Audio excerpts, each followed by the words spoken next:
Olá, Marujos, tudo bem? Meu nome é Luiz Cláudio e hoje eu vou comentar as questões do concurso para professor de filosofia do Estado do Ceará de 2018. Então, desde agora, eu já te peço para se inscrever no canal se você não é inscrito e também deixar seu like para ajudar a gente, beleza? Essa é a primeira parte do vídeo que vai da questão 31 à questão 40.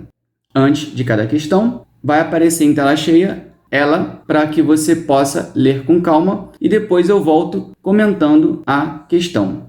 Questão 31.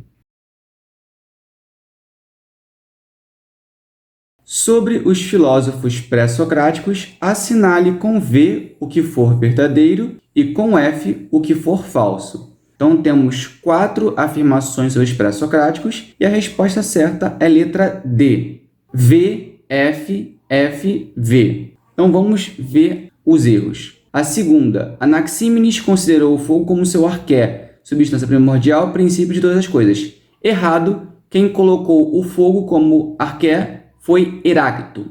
Empédocles propôs o ar como princípio. Errado, quem propôs foi Anaxímenes. Empédocles propôs as 4 grandes categorias, né? Fogo, terra, água e ar. A1 e A4 estão certos, então a resposta é letra D. Questão 32.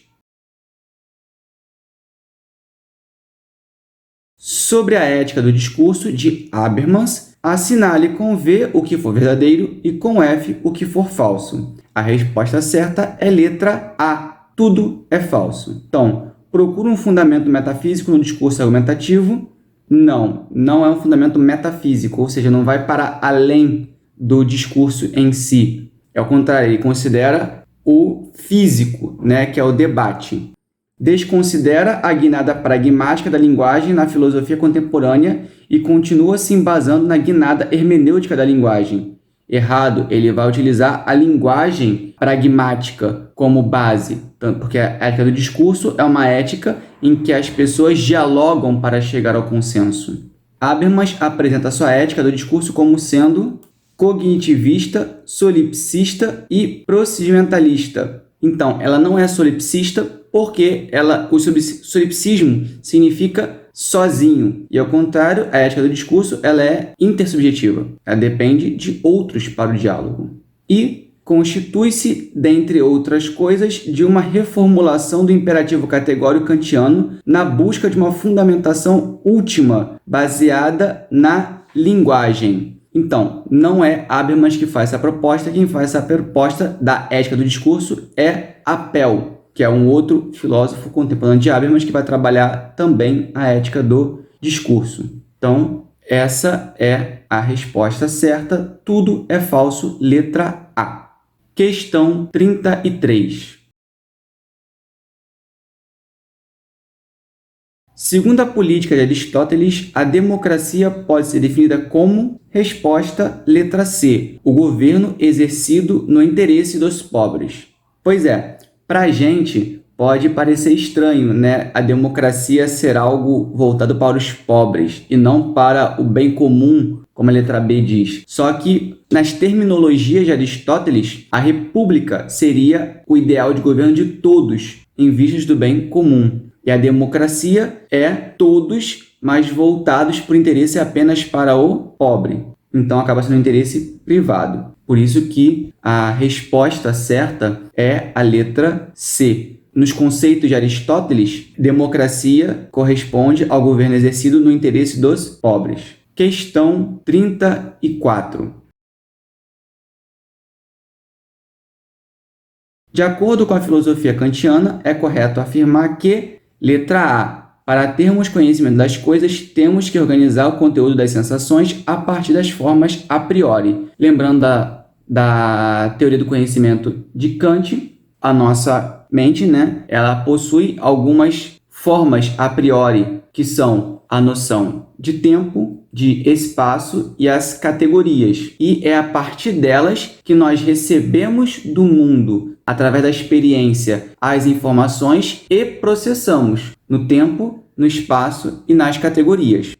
Então, 34, letra A. Questão 35. No que diz respeito à ética do discurso de Apel, é correto afirmar que, resposta certa, letra B, se constitui de uma reformulação do imperativo categórico kantiano, na busca de uma fundamentação última baseada na linguagem. Então, Apel, na sua ética do discurso, vai fazer essa reformulação. Ele vai fazer uma análise, da ética e vai perceber que, enquanto Kant visa o sujeito, Apel visa a intersubjetividade. E também Kant ele se baseia muito no dever de agir, enquanto que Apel vai se basear na linguagem, que é no discurso, no diálogo, que vai se encontrar o consenso e a norma moral, ok? Então, certa letra B. Questão 36. Considerando a doutrina ética de Kant, atente para o que se afirma a seguir e assinale a afirmação verdadeira. Resposta, letra C. A boa vontade consiste em respeitar a lei moral, tendo como motivo da ação a razão e o respeito à lei que ela fornece. Então, lembrando da ética kantiana, o ser humano ele tem que respeitar a lei moral e a motivação dele, a ação, é a razão. Então, o ser humano ele não age com fins de atender um objetivo seu. Ele age pela razão. É a razão que vai dizer como eu devo agir. É o que Kant defende, É agir com dever pelo dever. Então, essa é a forma que Kant diz que devemos agir. A D, ela pode confundir a gente, porque ela fala assim, a ação moral é aquela que é praticada conforme o dever, ou seja, em conformidade com a lei moral. Qual que é a pegadinha aqui? O texto coloca o dever subordinado à lei moral, como se primeiro existe a lei moral e depois o dever, mas é o contrário. Primeiro vem o dever e esse dever ele vem da razão, e é através desse dever que se cria a lei moral. Então, para Kant, a boa vontade consiste em respeitar a lei moral. A lei moral, sim, inspirada pelo dever. E o dever que vem da razão. É a razão que diz o que deve ser feito. Ok? Então, resposta, letra C. Questão 37. O direito de resistência foi defendido com ênfase pelo filósofo. Resposta letra D, John Locke. Então, na sua teoria, dentre os vários direitos que ele vai propor, um deles é resistência. O que é o direito à resistência? É o entendimento de que se o líder, o governo, estiver oprimindo os cidadãos podem resistir a essa opressão. Então, dentre os direitos básicos, naturais do ser humano, Locke vai dizer que o ser humano pode resistir. Inclusive, isso é o que inspira muito o direito americano. A fundamentação para que eles possam portar armas é exatamente essa. É poderem resistir, caso necessitem, ao governo, se o governo resolver se voltar contra os cidadãos. Então, reforçando, 37, letra D. Questão 38.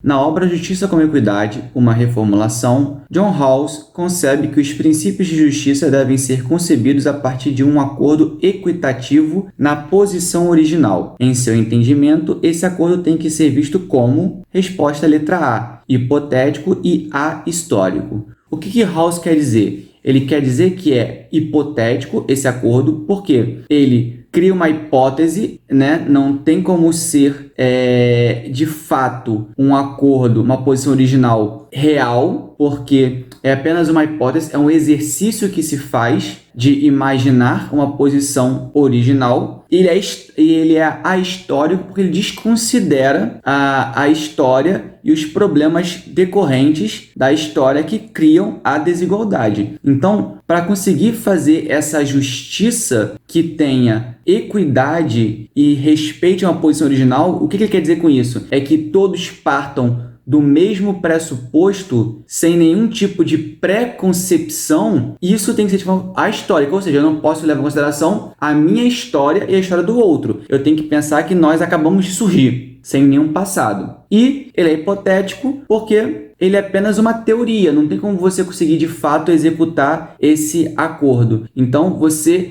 cria uma hipótese de como seria, né, se esse acordo fosse feito de forma ahistórica, numa posição original, em que todos começassem do mesmo patamar. Então, resposta letra A. Questão 39.